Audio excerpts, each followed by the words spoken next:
Hey, what's up, studs? Ryan here, or M&R Productions, with my review of the LEGO Star Wars Summer 2020 75284 Knights of Ren transport ship, also known as the Knight Buzzard. Unfortunately, LEGO didn't use the official, in-universe name. LEGO did send me this set for free to review, so thank you very much to them for doing that. This is a 595-piece set with just 3 minifigures, and in the United States, it retails for $70. It's one of the better value $70 sets we've seen in the past few years, in my opinion, or at least just looking at the picture. I guess we'll find out in this video if it is worth that $70, but just kind of on the surface level, it looks like it's much more worth it than some other $70 sets. Looking at you, Von Regs TIE Fighter, and it certainly has to be a better value than the $80 Grievous Starfighter from the summer wave. The set does not use Episode 9 style box art. For some reason, they use Darth Vader. Not really sure what's up with that. But this is the final way to get the last 2 Knights of Ren. So in other sets from Episode 9, we've had the other 4 Knights of Ren, and these are the final 2 of the 6 total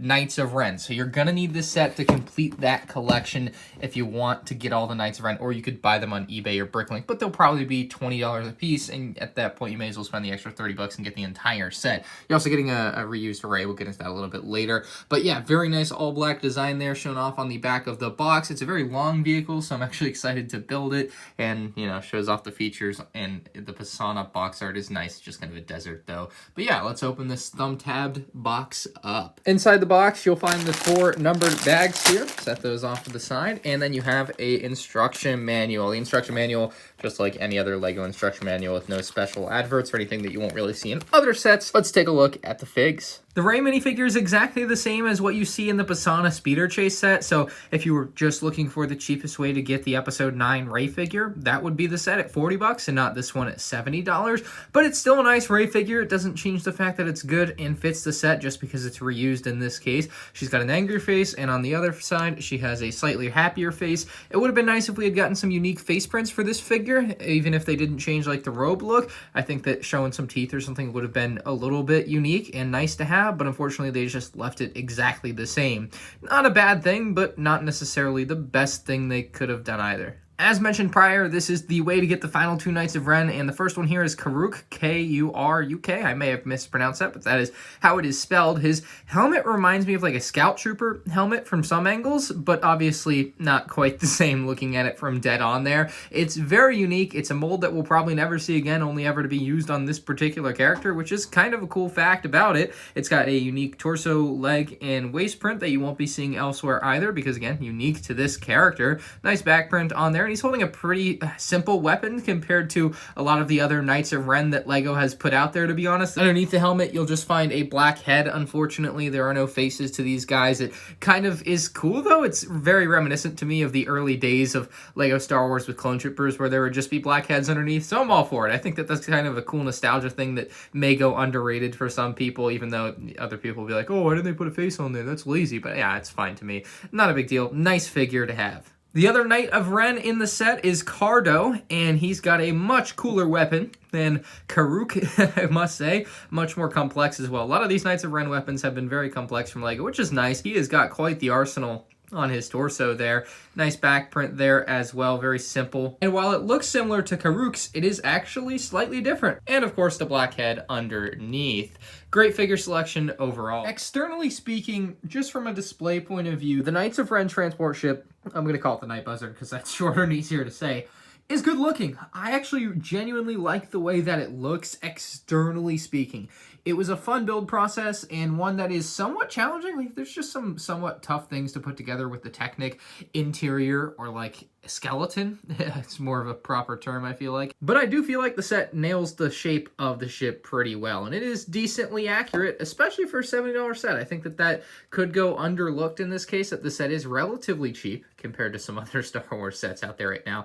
And when this was rumored, that there was going to be a Knights of Ren ship, I was really worried that at the $70 price tag, they couldn't do this set justice. And I think for what I care about, they did. However, I think that this image here is pretty telling as to how they were able to get it so cheap compared to what you would expect. I thought, Knights of Ren transport ship, $100 set, $110 set, would have really been the way to go. And I think I still feel that way. But it is kind of neat to get a cheaper iconic vehicle in that way. I think that that shouldn't go underlooked either. But anyway, let's start out with like the one actual moving functional play feature, and that is these spring-loaded shooters on the front on either side of like these main wings here. And you shoot them off pretty simply by pushing in on a Technic rod you find in the back here. There's a nice little system here. It pushes into this rod, which then in turn pushes out this cheese slope, which has a nice slope to it, which is going to push down on that and then send it on its way. I'll show you guys this all real quick like this. So watch this. Bam, and it's gone. So the other thing about that is that they are in trans red, and while it's kind of the only red accent on the ship, it does fit in with the theme of the Knights of Ren, right? Like red is kind of a bad guy color, and it just works. There's plenty of little details on the exterior as well. It's nicely tiled off in some areas, but they still show a lot of studs, even a little bit of dark tan in there. Kind of interesting color to see on a Knights of Ren ship, which from the pictures I had seen should be all black. Like it's like a blacked out ship, but I guess they wanted to get some color in there, or maybe that's accurate to some images they had that I just haven't seen. That's entirely possible as well, but from what I was concerned, I thought this was just gonna be an epic blackout set, kind of like the Kylo Ren shuttle. We have some nice piping going down the side of the set as well. They use these really great silver colored tube pieces in there, and it just looks wonderful. It's a set that is kind of the same on both sides in that regard, and that is actually one of the tougher pieces to kind of get in. You build this whole apparatus and you got to stick a couple Technic pins in that are both like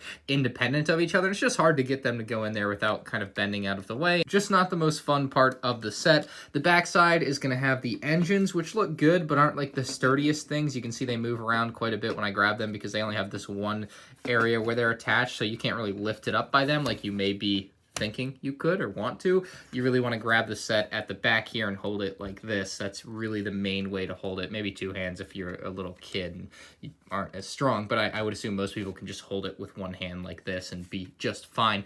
There's a little dish, like radar dish, I assume, here at the top of the set. But as far as interior space goes, that's where the set really falls apart. You have this small bit here, and I mean, you can't even call it interior space. It's just places for your characters to sit. Something interesting and different they've done with this space here is you can see a little clip there, and that would typically just stop a figure from getting in, but it's kind of an ingenious design in some ways because you don't want to put the figure all the way down in there and attach his legs to the bricks at the bottom there, because if you do that, the figure will get stuck in there. The legs will get stuck in there, and it's a deep enough space where you're not going to be able to dig them out like most Lego chair seating areas.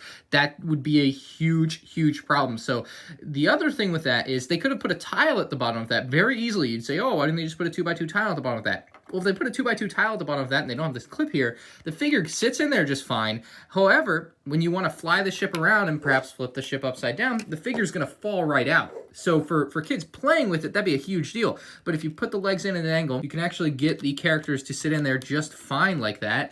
And the thing with that clip, again, is that if you want to flip it upside down, they're not going to fall out. Now, they're not in there because you don't want to attach it to the bottom, but if you flip it upside down, they're not just going to immediately fall out. They're kind of loose in there, but it's loose in a way that you still have to kind of work them out at a certain angle to get them out, and otherwise they're probably not going to pop out. So it's kind of a really smart thing that the designers ended up doing. They found quite a solution for something that may have been overlooked as a problem coming into designing something like this with so little interior space and so little space to work with because of what they've done with this build, that they found a pretty neat solution to that. So I appreciate that. I think that's pretty neat. And you close these up and they look fine for display like that. Now, there's one other little interior section at the front here. You kind of got to lift this little cannon up, and then you can lift this up, and that cannon obviously holds it down during flight just so it doesn't flap open, because if you have it like that, it's going to fall open. There is some space there, so you can hold a prisoner, I would assume, would be the idea of this little space. It's small, rudimentary. I actually do like one thing about it, though, and that's the use of those ladder pieces. I just think they look really neat in there. I don't know why, but I thought it was kind of a cool piece usage. Biggest problem myself, and I think most people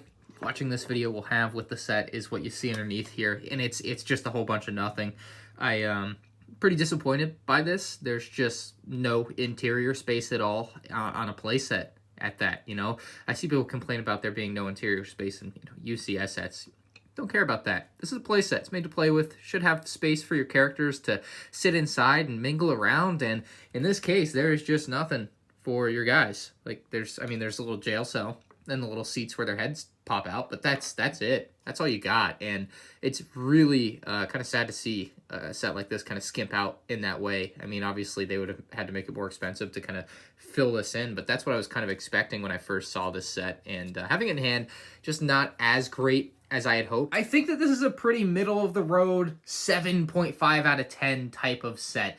It doesn't provide a lot in the way of interior space, but the exterior look of the Knight Buzzard is undeniably sharp looking. I love the mostly all blacked out look. I think it's got a lot of fun building techniques, a lot of technique in there, which can get a little bit tough for you, but there's also a lot of plating and easygoing type of building stuff. The figures are going to be where this set also shines. Filling out your final 2 Knights of Ren, I think, is going to be pretty important for a lot of people looking at this set, and if you're trying to collect all of the Knights of Ren, I guess I have no choice but to recommend this set, because you are going to get your final 2 Knights of Ren, so nothing wrong with that. If you liked Episode 9 and you thought the Knights of Ren were badass or just kind of these cool guys you didn't learn enough about, this is a good set for you. If you didn't like Episode 9 and you didn't like the Knights of Ren, then I don't know why you made it this far in this video, because this isn't going to be a set you're going to like, but I think that it's a fun build, as most LEGO sets are. It's got some cool play features, good for kids. I think they'd find it cool as like a little bad guy ship for $70. And then, of course, the figures are nice. You get the one good guy with Rey here, and she, again, is reused, but that's not a big deal in this set to me. I don't mind that at all. It's from the same scene. Like, it works, right? So not a problem in that case. But overall, for $70, I think it's a fair value. I don't think it's excellent in any way. I think that this is just, like I said, middle of the road. It works for the price. But, you know, it's one of those sets that I really was thinking could have worked really nicely at $90, $100, $110. But it's always nice to get sets for cheaper, so that's cool too. So let me know what you think about this one in the comments below. If you liked the video, hit the like button. If you're new to the channel, subscribe, and you can check out my other LEGO Star Wars 2020 set reviews with the end screen now.